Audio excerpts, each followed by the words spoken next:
Hey everybody, Alyssa here from Becoming Memories. Thanks for joining me for another How to Kill a Kit with Style process video. This layout is a newborn layout as promised. I'm scrapbooking a photo of my daughter who is about 1 week old in this picture. And I'm using this background here from Pebbles, from one of their patriotic lines recently, and I love the navy blue, so I bought a 25 pack at Tuesday morning recently. And so that paper is actually not in my How to Kill a Kit, but I just bought it and I was excited to use it, so I decided why not. And so I have a pile of butterflies sitting up there in the upper corner. You'll see those were cut from that Maggie Holmes paper that I showed you very briefly at the beginning. I did all that fussy cutting one night when I really didn't feel like filming or scrapbooking, but I wanted to do something creative, and so now it's time to use them. So this is gesso here, white gesso, and I'm just using the packaging technique to smush some of it down on this navy background paper. And I like that gesso doesn't really warp my paper, at least not in limited quantities like this. And so the paper really stayed nice and flat. The gesso dried very quickly, and I was able to move right on to the next step. So this is my swatch book, and I'm trying to find a pink here that kind of goes with the pinks in those butterflies. And I really am not very successful. Apparently I need some more ink pads. Sounds like a good excuse to me, right? And I also had a hard time finding a yellow that matched. I was trying to do some pink and some yellow mixed media over that smudged gesso. And in the end, I end up going with abandoned coral and fossilized amber, and they work all right. It's not perfect, but you know, what in life is perfect, really? Maybe I just need all 60 some colors of distress. I probably do need all 60 colors of distress oxides because I love them and I use them all the time. But anyway, here we go. So I'm just kind of dabbing that really sparingly on the background. I really just wanted hints of pink showing through, and then I kind of smudged a lot of it off with my finger because it was a little more corally, a little more orangey maybe than what I was really looking for.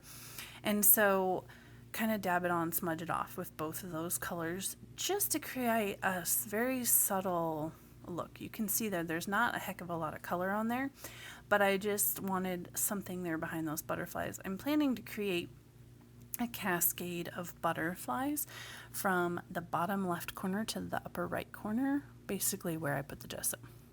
So this is a tag from the Maggie Holmes carousel collection that I just cut out of that cut apart sheet that was in my kit.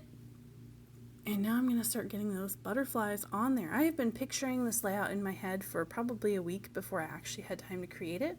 And so I find when that happens, I'm just like eager and ready to go, and layouts usually come together pretty quickly, as this one did. And you'll see that this process video is only 12 minutes something, maybe 13 minutes long. And that's because I don't really spend that much time fidgeting. I kind of knew what I wanted to do and I did it, and that's it's kind of a rare treat for me. Sometimes it works out that way when I have something really envisioned in my head. So I'm creating a cluster there. Those are the ephemera pack. That's the ephemera pack, I should say, from the carousel collection. And I'm just playing around there with layering up some different tags and papers. I like that bingo card with the gold frame, but I mostly like the gold frame. So, and I like the idea of having some gold glitter on that page. I don't know why, because I'm normally very anti-glitter, but for some reason in this particular instance, gold glitter was speaking my language. So I pulled out this. This is also from the Maggie Holmes ephemera pack from one of her collections, and I'm going to fussy cut kind of the border of it off because I didn't like how thick it was, and so yeah, I just trim it down here. And now, by the magic of television, that is finished. And so now I'm moving on. I'm looking for some more die cuts from that ephemera pack. I pull out that flower, and in the end, it doesn't really make it on. But this layout was so feminine and so girly, I kind of felt like maybe it should have some florals. And so, but in the end, it actually really doesn't have a whole lot. So I'm using that thicker set. I believe that is from Carousel by Maggie Holmes, I think. I'm not 100% sure. And then I just trimmed the bottom off of that ephemera pack. This is the ephemera pack that I've been using here quite a bit in this layout, and so I just really liked that scalloped bottom edge, and so I trimmed it off and stuck it under my photo. So here I go again with that flower. I'm really trying to get that flower on there, but it doesn't quite happen. So this is me fidgeting, and you know, honestly, sometimes the fidgeting is half of it for me, but there really was a way less in this layout.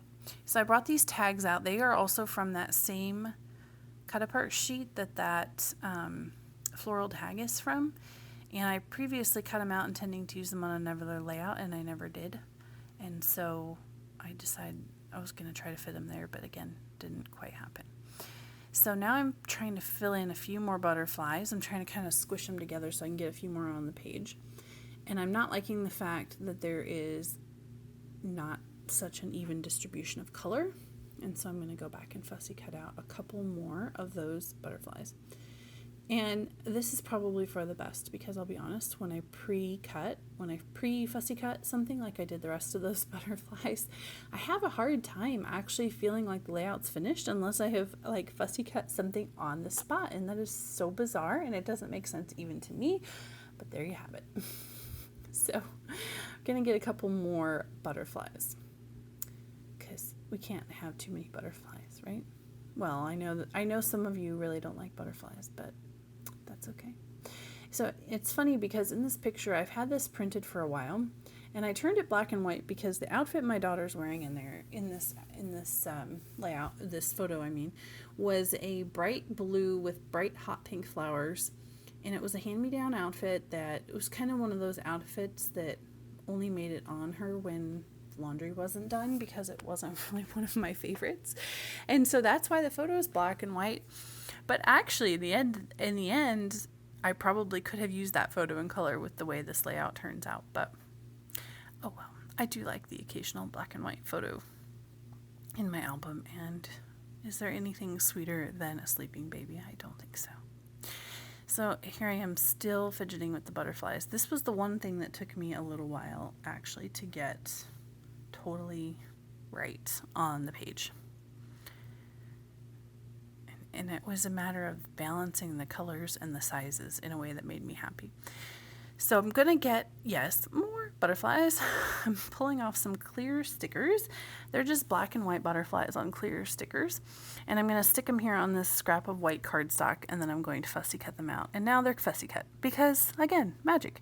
So I kind of worked them into my little butterfly flight there, and then I pulled everything off so I could do some gold spatters with the Heidi Shine. I'm just shaking that up. I do have a replacement now for Heidi Shine. If you're curious, I'm using Vibes Glorious Day by Shimmers, and I have a side-by-side comparison video on my YouTube channel, and I will try to remember to link that in the comments. I'll be honest, in the description. I am sometimes quite horrible about linking those things up in the comments, and so I will try. So I'm just drying. I did some gold spatters up there on top, just drying again. I have an ephemera pack upside down sitting on my photo just to protect my photo. And now it's time to start adhering everything. And I cut out a bunch of this gluing down. You'll see here in a minute. It kind of skips ahead because you don't really want to watch me apply glue to all of those butterflies. Because it actually took a couple minutes, took a hot second. So, we're going to, throw those back on here in a second with that same magic edit button. I'm using some ATG tape here to adhere my vellum. And the answer is, before you ask, you really can't see it. I have found that if I apply vellum to white, I can kind of see the ATG tape. But on a very layered sort of area like that, I really don't notice the ATG tape, and so it really doesn't bother me. I just haven't bothered. So now I am sticking all those butterflies back on there, trying to remember. what I was doing there when I paused for just a second is that I was looking at the photo that I took of my layout before I took everything off. And by the way, that is a great tip there. Someone else shared that with me. I don't remember who it was.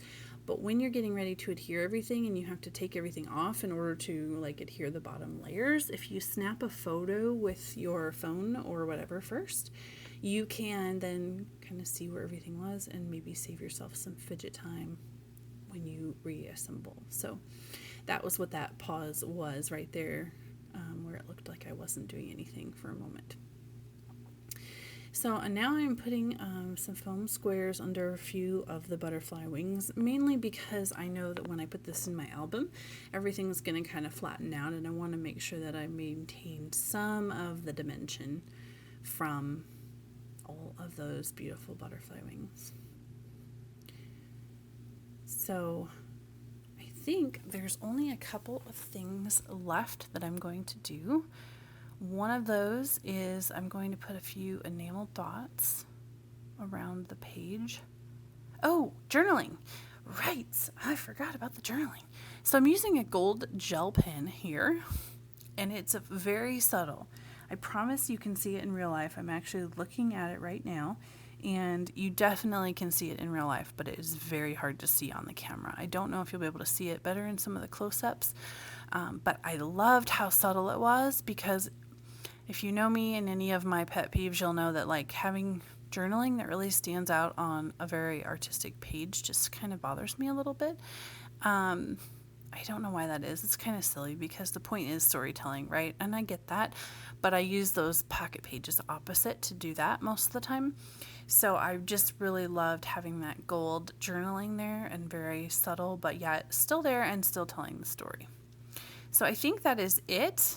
There I go, one more time with that flower, and then I'm done. So here are some close-ups. I hope you enjoyed watching. I would love a thumbs up or a subscription if you would love to hit that red subscribe button. I would be so honored, and I would love to see you in the next video. Bye-bye.